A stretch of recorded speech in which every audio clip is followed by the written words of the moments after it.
up, Taiwan? I'm Laurel Stewart with news from here in Taiwan and around the world. Taiwan's newest infantry fighting vehicle is being showcased for the first time. While its new weapons systems are drawing much of the attention, the vehicle is being hailed as a success for Taiwan's domestic defense industry. Jaime Ocon reports.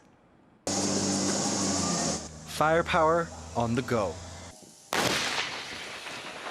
This is the idea behind Taiwan's newest indigenous armored vehicle. This vehicle is designed to operate in rugged terrain and in a potential combat zone. For the past 5 years, it has undergone countless tests and is now awaiting a final inspection from the Army before it can enter mass production.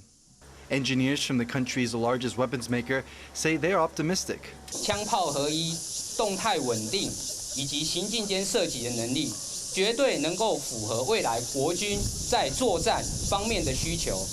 One of the key features of this vehicle is a brand new 105mm cannon, which the military says can help provide extra firepower to its infantry. Taiwan has been looking for ways to defend against a possible invasion from China, and analysts say this gun is a good option. With a new gun is a 105mm.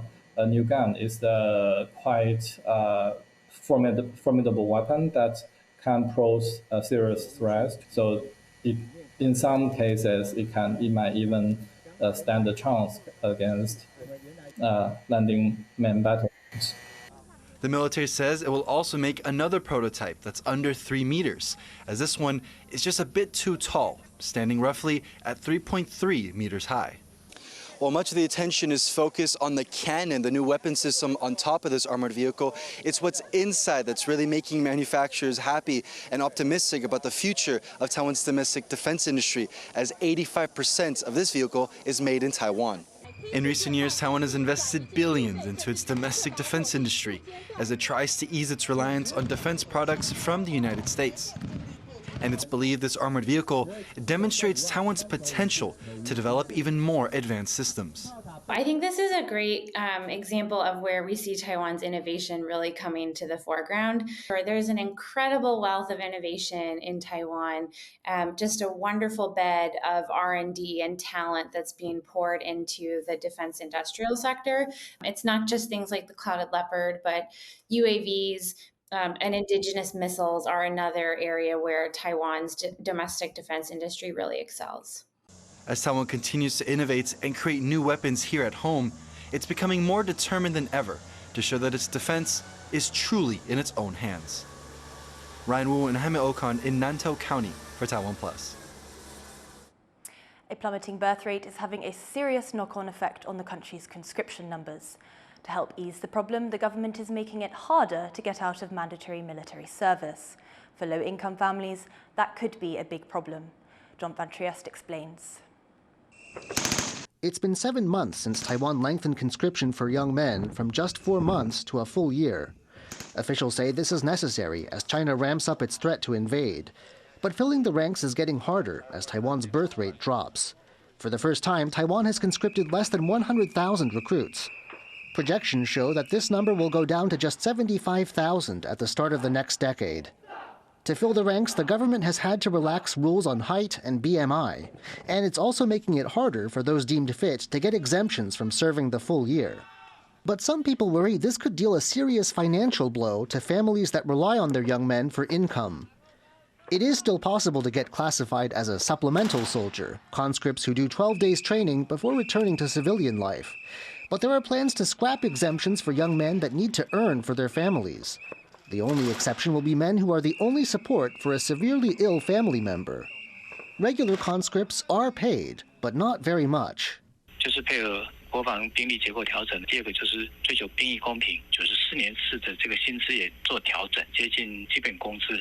But the Taiwan Alliance for Advancement of Youth Rights and Welfare says that until basic training is over, pay is less than half minimum wage. That can mean 2 months of minimal income. 做补充兵之后，他就可以赶快去再进行工作。这对于中低收入户家庭的青少年来说，它都是一个经济上面的一大打击。Youth welfare activists want the government to look into subsidies or other measures to support these young people, so they can support the families who depend on them. Chris Ma and John Van Trieste for TaiwanPlus. A top economic think tank says Taiwan's traditional sectors will likely remain sluggish, despite a boom in demand for emerging technologies. Demand for AI and high-performance computing has helped boost Taiwan's export-oriented economy, but the think tank says many may still be weighed down by high production costs.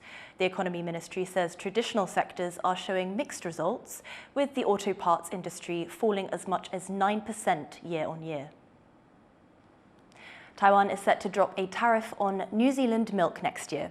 That's good news for consumers who pay some of the highest prices for milk in the world, but it's bad news for domestic dairy farmers.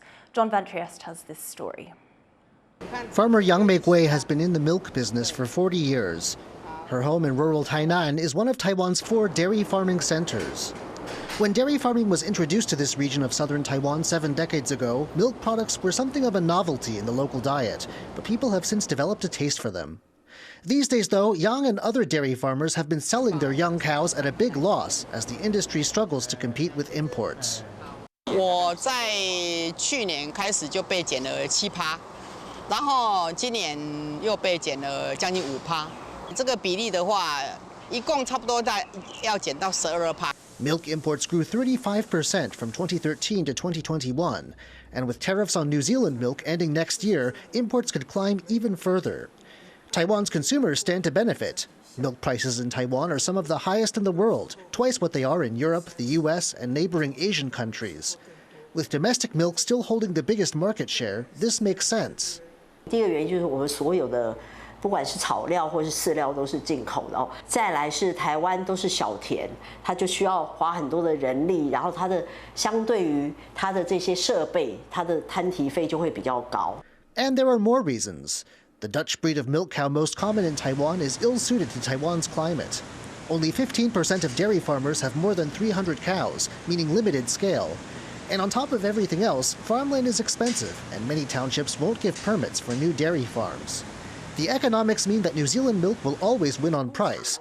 But while some farms may well go under, not everyone believes Taiwan's dairy sector is doomed. 其实我觉得台纽协定2013年就已经签订了，其实我们有12年时间可以好好准备产业的升级跟转型。好，我们不会在成本上面赢过他们，那我们能做什么？我们只能提高我们的品质，提高我们的生产效率，以及提高我们的产品差异化的竞争力。台湾的鲜乳的优势在那个鲜质，所以我们要更重视我们的品质，然后我们透过我们合作的厂农的一些机制，或者是自有品牌的一些建立，去凸显我们国产鲜乳的一些新鲜优势。Taiwan has to make tough decisions about keeping tariffs in place versus opening up as it seeks more free trade. And like farmers around the world, that means Taiwan's farmers are having to make big changes of their own to survive. Scott Huang and John Van Trieste for TaiwanPlus. Some of the world's most iconic works of art will be on display in southern Taiwan this summer. The Kaohsiung Museum of Fine Arts is working with London's Tate Modern for the first time for the exhibit. It'll feature more than 50 pieces by world-famous artists, such as Spanish painter Pablo Picasso and American photographer Dorothea Lange. 2 of their pieces have been chosen to open the show.